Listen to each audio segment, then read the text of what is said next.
Hi there, welcome to Practical Piano. So what are crescendos and decrescendos and how do you play them? And better than that, how do you play them well? In part one, I'll explain what crescendos and decrescendos are, how they appear in your music or what they look like, and then what they mean or what you're supposed to do when you see them.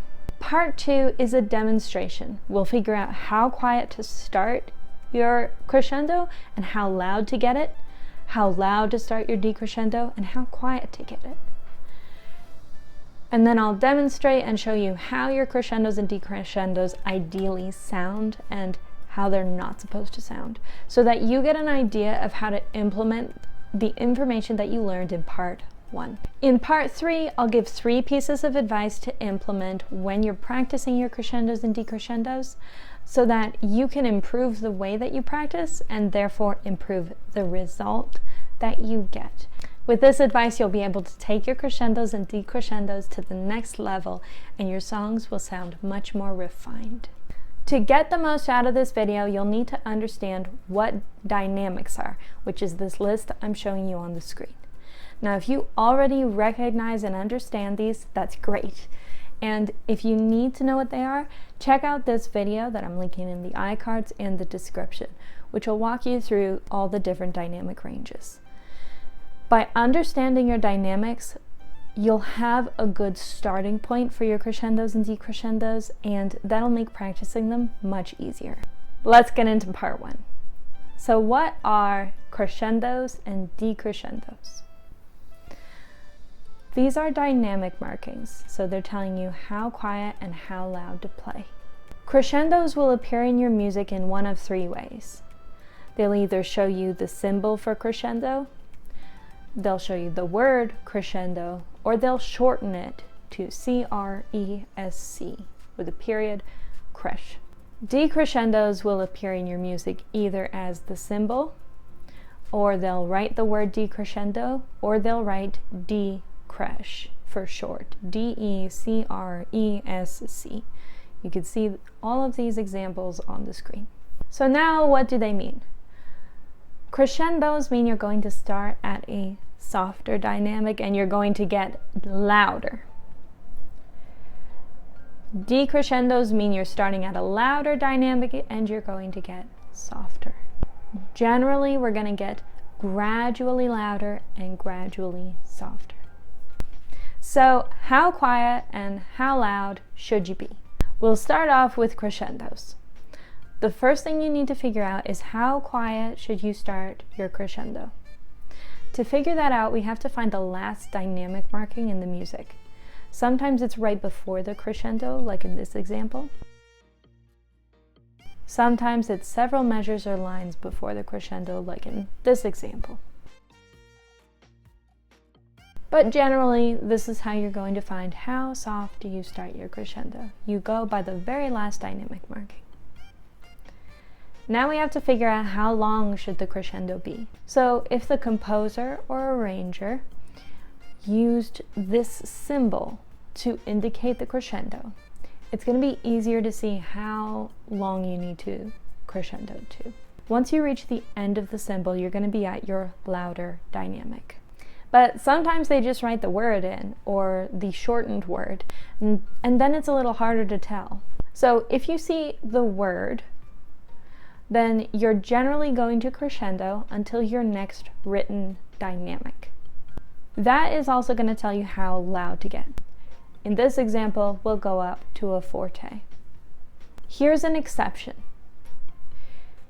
If the dynamic at the end of your crescendo is actually quieter than the dynamic you started with, here's how you want to play. You want to start at this dynamic.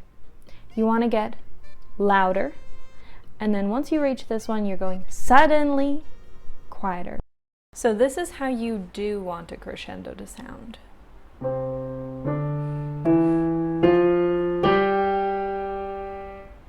Let's do that again.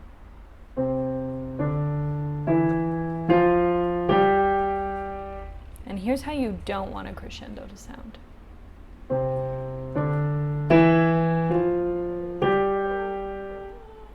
Here is a different example of how you don't want your crescendos to sound.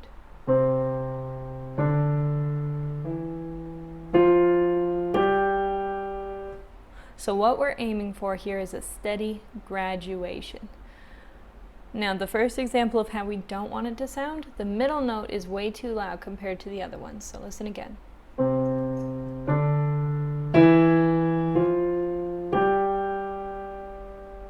That was too loud. And then in this example, the middle note is too soft.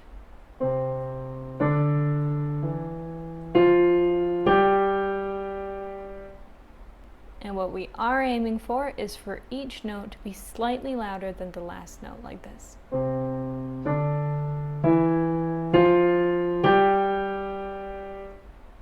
So now we're going to talk about decrescendos. How loud should you start your decrescendo? Just like with the crescendos, we're going to find the very last dynamic. That can be right before the decrescendo, or it can be several measures back, or even several lines back.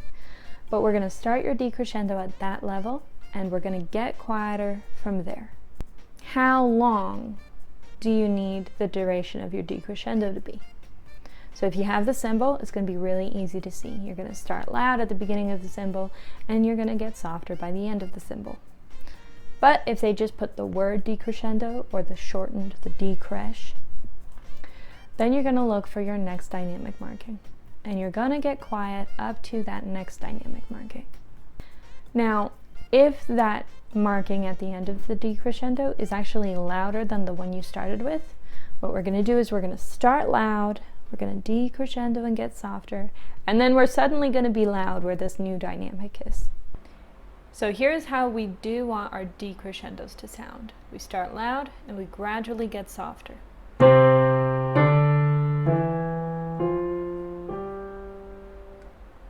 Here's how you don't want a decrescendo to sound.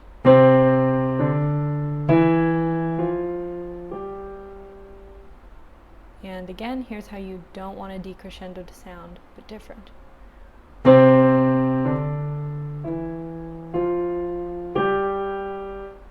So in that last example, the decrescendo got quieter in the middle than it was at the end.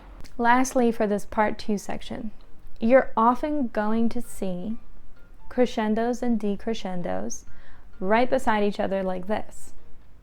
So you're going to start soft, you're going to crescendo up to the high point, and then you're going to decrescendo back to the soft point. Sometimes you're going to see them indicate how loud they want you to get in the middle there. But quite often, most often, they don't tell you how loud to get. So to figure out how loud you should get, you find your quietest dynamic that you started with, you find the dynamic at the end of the decrescendo,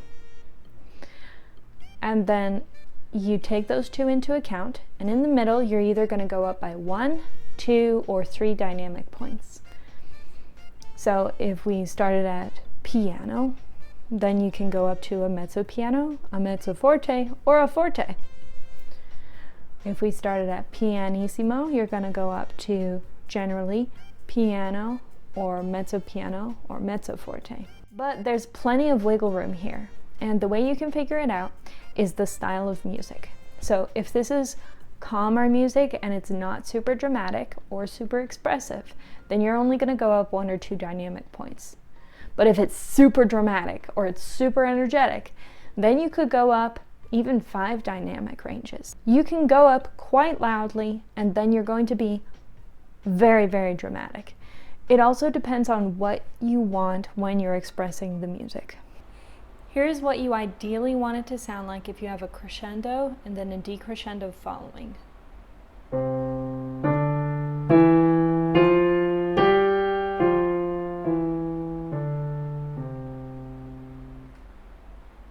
Let's play that again.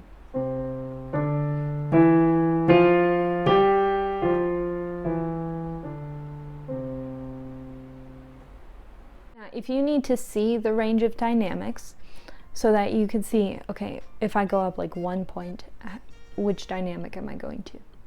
Then I've left a link in the description to a downloadable and printable file so that you can see the list of dynamics in their range. I invite you to download that so that you have it and you can use it whenever you need to. So for the 3 tips on how to practice your crescendos and decrescendos to get them to sound better, the goal here is to be gradual, to develop this steady graduation so that you don't have anything sticking out too loud or too soft. And the trick to that is developing your fine motor control in your hands. If you want to improve your crescendo and decrescendo in the song that you're working on, take just the section that you want to work on. So just one of your crescendos, or just one of your decrescendos, or just this one part where it shows the crescendo and the decrescendo. And practice that slowly, 5 to 10 times. And what you want to pay attention to is the pressure in your fingers. So different pianos have different sound ranges and volumes, so it's a little harder to tell by the sound. But if you pay attention to your pressure, when you play your first note on your crescendo, that's going to be your quietest note, so you will feel the least amount of pressure through that finger. When you play the next note, you're going to feel a little more pressure, and a little more pressure, and a little more pressure. So as you're practicing, if you pay attention to that pressure, you'll be able to tell whether you are gradually increasing your pressure or whether, oh, I suddenly put too much pressure on that one. Same thing with the decrescendo. You're going to start louder. So you're going to start at your heavy pressure, and then with each note that you play, it should get a little less pressure, a little less pressure, a little less pressure, and that's how you can decrease the sound. Now, if you practice this way, you don't have to be practicing on a keyboard that gets louder and softer by touch. My second piece of advice that will help you practice your crescendos and decrescendos is to exaggerate now and mellow out later. So let's say you're just trying to move from a mezzo piano to a mezzo forte.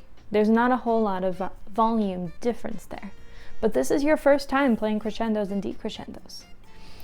So what you should do, so that you can really get a feel for the pressure in your fingertips and the difference in the sound, if you can hear the difference in the sound, what you should do is exaggerate now and mellow out later. So you make your soft part very, very, very, very soft, and you make your loud part very, very loud, so that you can go from very soft to a little louder, to a little louder, to quite loud.